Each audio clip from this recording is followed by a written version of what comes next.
वाकई में सभी ने सच कहा है कि कण कण में भगवान बसते हैं। ओम सिद्धाय नमो, हरि ओम सिद्धाय नमो, ओम सिद्धाय नमो, हरि ओम सिद्धाय नमो, ओम सिद्धाय।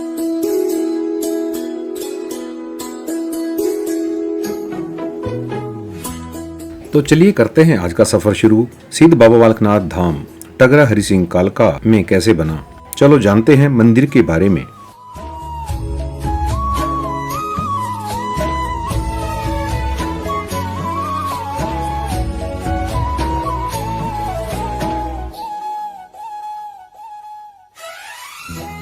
यहाँ के भक्त श्री दीपनाथ जी के अनुसार वह बचपन से ही बाबा जी के उपासक रहे हैं।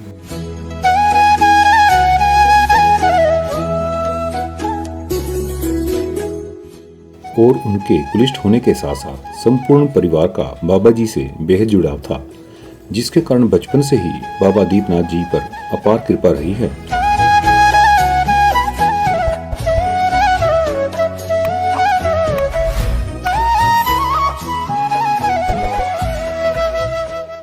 बाबा दीपनाथ जी ही मंदिर का संपूर्ण कार्यभार संभालते हैं। मंदिर के सभी धार्मिक कार्य व सामाजिक कार्य में बाबा जी के आशीर्वाद से भक्त दीपनाथ जी बढ़ चढ़ कर हिस्सा लेते हैं।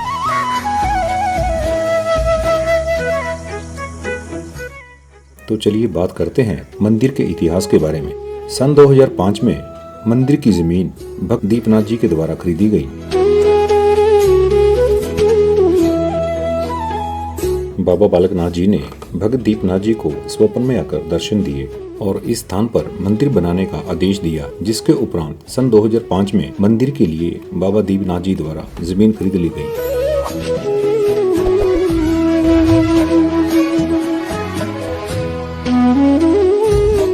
और इस स्थान पर छोटी सी कुटिया बनाकर पूजा अर्चना करना शुरू कर दिया और धीरे धीरे मंदिर निर्माण कार्य शुरू हो गया।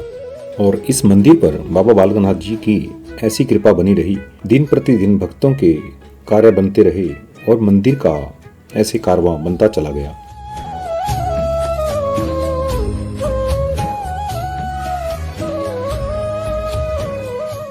भगत दीपनाथ जी के ऊपर बाबा पौणाहारी जी की असीम कृपा है, जिसके आशीर्वाद स्वरूप उन्हें बालावस्था से ही मूर्ति कला व चित्रकला का एक बाबा जी द्वारा सुंदर तोहफा नवाजा गया है। बाबा दीपनाथ जी मंदिर के भक्तों को समय देने के साथ साथ अपनी चित्रकला व मूर्ति कला को भरपूर समय देते हैं।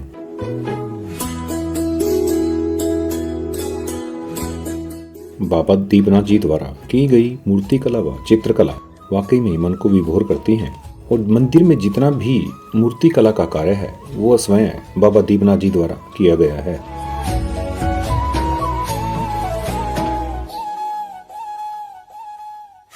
भगत दीपनाथ जी अपने दादा गुरु परम पूज्य गुरु श्री संत रामकृष्ण जी महाराज और परम पूज्य गुरु सुशील जी महाराज के आशीर्वाद से यह सब कार्य प्रारंभ किए।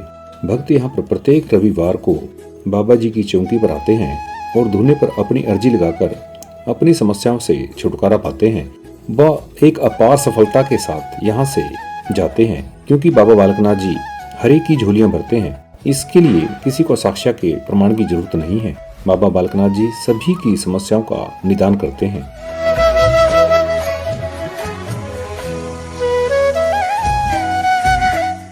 वैसे तो मंदिर में सभी हिंदू धर्म के त्योहार मनाए जाते हैं।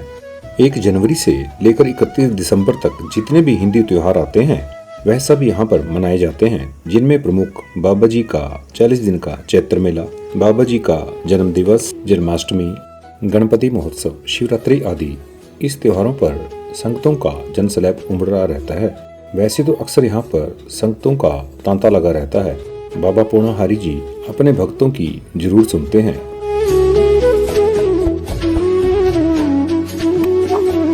तो वीडियो के साथ साथ आपको बाबा बालकनाथ जी की कथा के बारे में भी बताते हैं। बाबा बालकनाथ जी को हिंदू धर्म में भगवान शिव का रूप माना गया है। बाबा बालकनाथ जी के लिए कहा यह भी जाता है कि इनका जन्म प्रत्येक युग में होगा। लोगों की यह मान्यता है कि बाबा बालकनाथ जी जब 3 साल के थे तो उन्होंने अपना घर छोड़कर हिमाचल प्रदेश आ गए थे।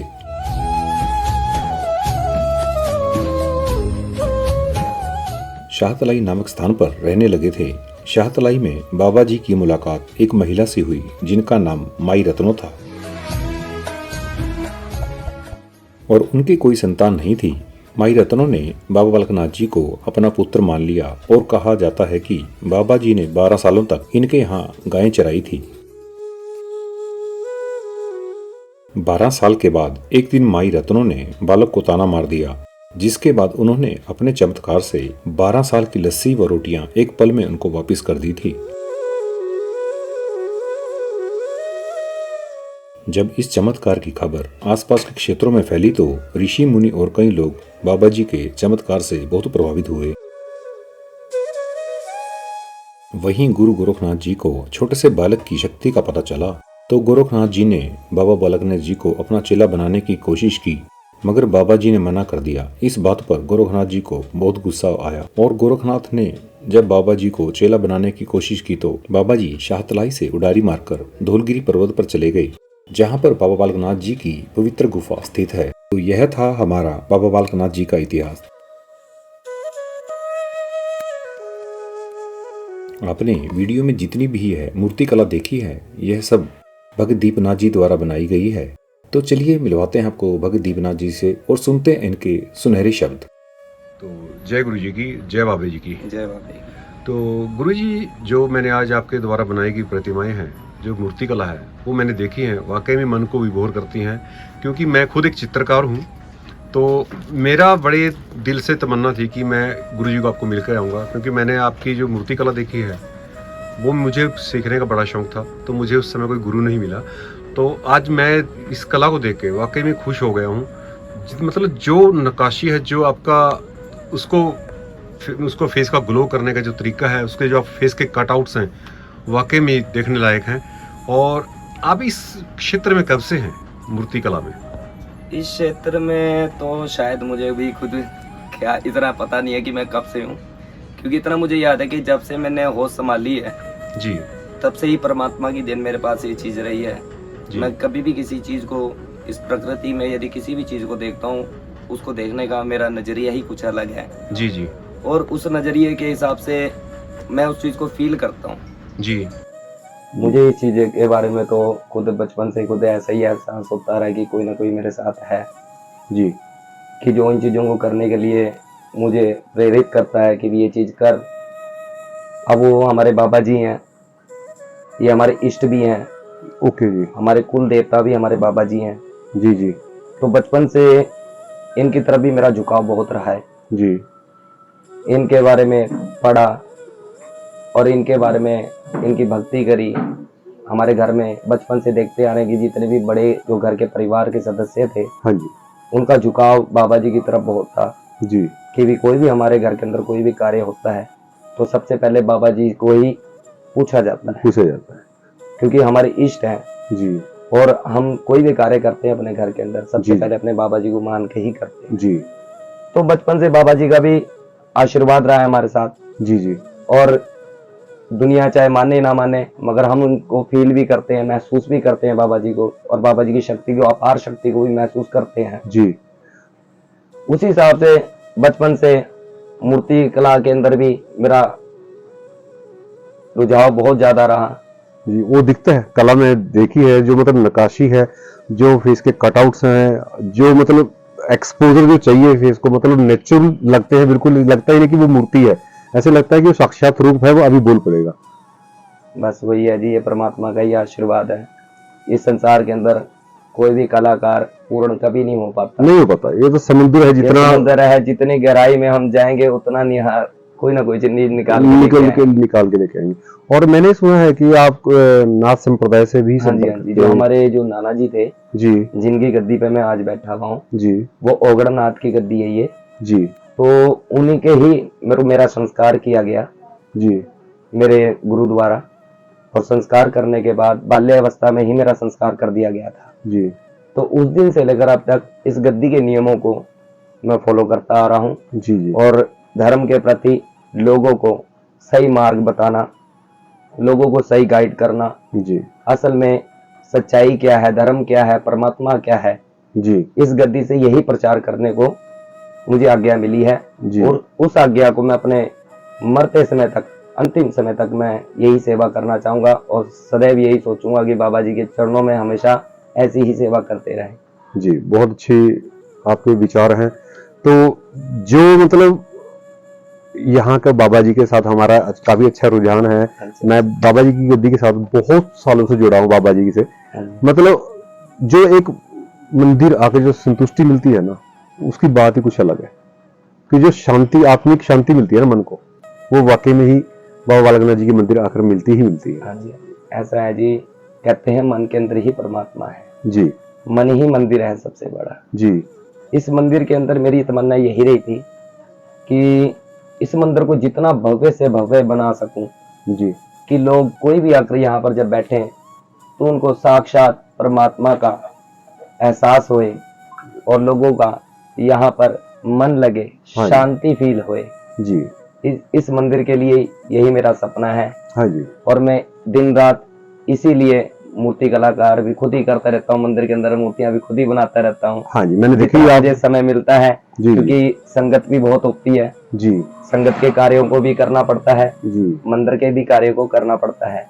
तो दिन रात जितना भी मुझे समय मिलता है मंदिर की मूर्ति को जी। बनाने का, मैं दिन रात इसी में अपना समय जी, मैंने देखी है आपकी प्रतिमाएं। आप सूक्ष्म रूप से लेके विराट रूप तक की अपनी मूर्तियां बना रखी हैं। तो वाकई में ही बहुत मन खुश होता है। और मैं चाहता हूं कि आप बाबा जी के भक्तों को और अपने देश के सभी श्रद्धालुओं को, जनता को क्या संदेश देना चाहते हैं? मैं संदेश सबसे पहले बात तो ये देना चाहूंगा, एक धर्म गद्दी पर बैठकर आज के समय में जो धर्म के प्रति लोग आपसी फूट पड़ रही है, जी आपसी विरोध जो हो रहा है, कृपया करके उस चीज को ना करें। धर्म, सनातन धर्म ये हमारा भारत देश है, जी सनातन से जुड़ा हुआ है, सभी को अधिकार है यहाँ पर रहने का, जी चाहे वो हिंदू हो, चाहे वो मुसलमान हो, चाहे वो सिख हो, चाहे वो कोई भी धर्म से रिलेटेड हो। जी धर्म ये हम लोगों ने बनाए, भगवान ने नहीं बनाए। जी जो एक सच्चा संत होगा, एक सच्चा भक्त होगा, परमात्मा का भक्त होगा, वो यही संदेश देना चाहेगा कि हम सब सबसे पहले इंसानियत का धर्म समझें, ना कि इस धर्म के अंदर पड़े, एक दूसरे की मदद करें। भगवान उसी के अंदर है। यदि हम किसी गरीब की मदद करते हैं या चलते रास्ते में यदि किसी को कोई नुकसान हो जाता है, किसी का एक्सीडेंट हो जाता है, कुछ हो जाता है, तो हम पहले क्या उसका धर्म पूछेंगे? नहीं पूछेंगे। नहीं पूछेंगे ना। तो उसी प्रकार सबसे पहले हमारा धर्म क्या बनता है? उसकी हेल्प करना। मैं यही चाहूंगा कि आप सभी किसी ना किसी की अपने जीवन में, एक बंदे की, दो बंदों की, किसी ना किसी की मदद करें, तो भगवान का आशीर्वाद भी आपको प्राप्त होगा और आप अपने धर्म के प्रति, अपने कर्तव्यों के प्रति भगवान को भी प्रिय होंगे। जी जब आप अपने धर्म को, इंसानियत धर्म को जब मानोगे, तो आप सबसे पहले वही है कि धर्म करना सबसे ज्यादा पसंद करोगे कि भी हाँ, भगवान जिसमें हमें जो आशीर्वाद दे सके। जी जय बाबे की जयकारा पौड़ा हरि जी दा। बोल साचे दरबार की जय।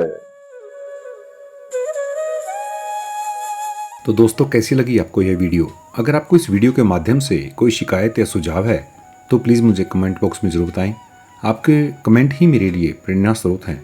तो हाँ, हर बार की तरह आपको इस बार फिर वही बात बोलना चाहूँगा कि अगर आप मेरे चैनल पर नए हैं तो मेरे चैनल को लाइक करें, शेयर करें और सब्सक्राइब करना ना भूलें। जय बाबा बालकनाथ जी।